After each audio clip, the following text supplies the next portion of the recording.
तो hello friends, सभी को नमस्कार। हमारे यूट्यूब चैनल स्टेबिलिटी ऑफ धर्म में आप सभी का स्वागत है। हम बात करने वाले हैं पांडवों अर्थात युधिष्ठिर, भीम, अर्जुन, नकुल और सहदेव का जन्म कैसे हुआ था। एक बार राजा पांडु एक वन में विचरण कर रहे थे। घूमते घूमते उन्होंने देखा कि एक मृग अपनी मृगी के साथ मैथुन कर रहा है। पांडु ने उस पर बाण छोड़ा और वे दोनों घायल हो गए। पांडु को यह नहीं मालूम था कि मृग के रूप में किन्नम ऋषि अपने मृगी के साथ विहार कर रहे हैं। तब दर्द से पीड़ित घायल मृग ने कहा, राजन, अत्यंत कामी, क्रोधी, बुद्धिहीन और पापी भी ऐसा कर्म नहीं करता। मैं तुम्हें श्राप देता हूँ कि जिस अवस्था में तूने मुझे मारा है उसी प्रकार अगर तुम अपनी पत्नी के साथ सहवास करोगे तो उसी अवस्था में तुम्हारी मृत्यु हो जाएगी और वह पत्नी तुम्हारे साथ सती हो जाएगी। यह कहकर किंदम ऋषि ने अपने प्राण त्याग दिए। किंदम ऋषि के श्राप से पांडु अत्यंत दुखी हो गए। अपने इस दुख भरी बात को अपनी पत्नी कुंती और माद्री को बताया और कहा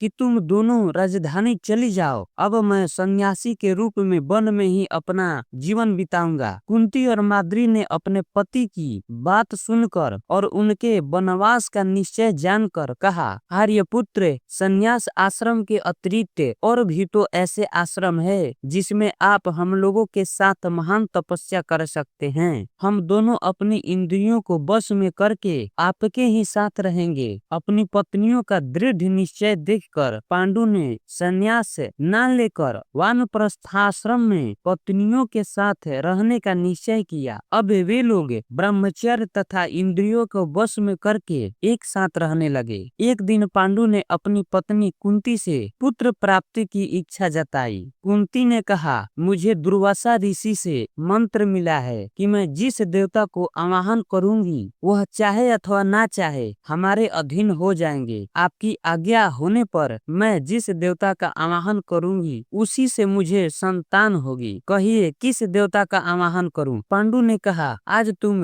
विधि पूर्वक धर्मराज का आवाहन करो। कुंती ने ऐसा ही किया और मंत्र जप करने लगी। मंत्र जप करने पर धर्मराज प्रकट हुए और मुस्कुराकर बोले, कुंती, बता मैं तुझे क्या वर दूं? कुंती ने भी मुस्कुराकर कहा, मुझे पुत्र दीजिए। तदंतर धर्मराज के संयोग से कुंती को गर्भ रहा और समय आने पर पुत्र का जन्म हुआ। इस प्रकार मंत्र के जप से कुंती के गर्भ से धर्मराज द्वारा युधिष्ठिर, वायु द्वारा भीमसेन और देवराज इंद्र से अर्जुन उत्पन्न हुए तथा माद्री के गर्भ से अश्विनी कुमार द्वारा नकुल और सहदेव जुड़वा उत्पन्न हुए। कुछ समय बीतने के बाद कुंती अपने पांचों पुत्रों को पालन पोषण कर रही थी और पांडु और माद्री वन में घूम रहे थे। उस समय बसंत ऋतु के कारण सारे वन वृक्ष कलियां खिल रही थी। तब माद्री को देखकर पांडु के मन में काम भाव का संचार हो गया। उन्होंने बलपूर्वक माद्री को पकड़ लिया। उन्हें छुड़ाने की बहुत चेष्टा की। काम के नशे में इतना चूर हो गए थे कि उन्हें श्राप का भी ख्याल ना रहा। इस प्रकार मैथुन धर्म में प्रवृत्त होते ही उन्हें मृत्यु हो गई। माद्री उनके शव से लिपट कर विलाप करने लगी। कुंती के वहां आने पर माद्री ने उसे सब बात बताई और कहा, मुझसे विशेष आसक्ति के कारण ही पतिदेव की मृत्यु हुई है, इसलिए मैं इनके साथ सती होऊंगी। माद्री ऐसा कहकर अपने पति देव के साथ चिता पर चढ़ गई और पति लोक सिधार गई। तो मैंने इस वीडियो में आप लोगों को बता दिया कि पांडवों का जन्म कैसे हुआ था।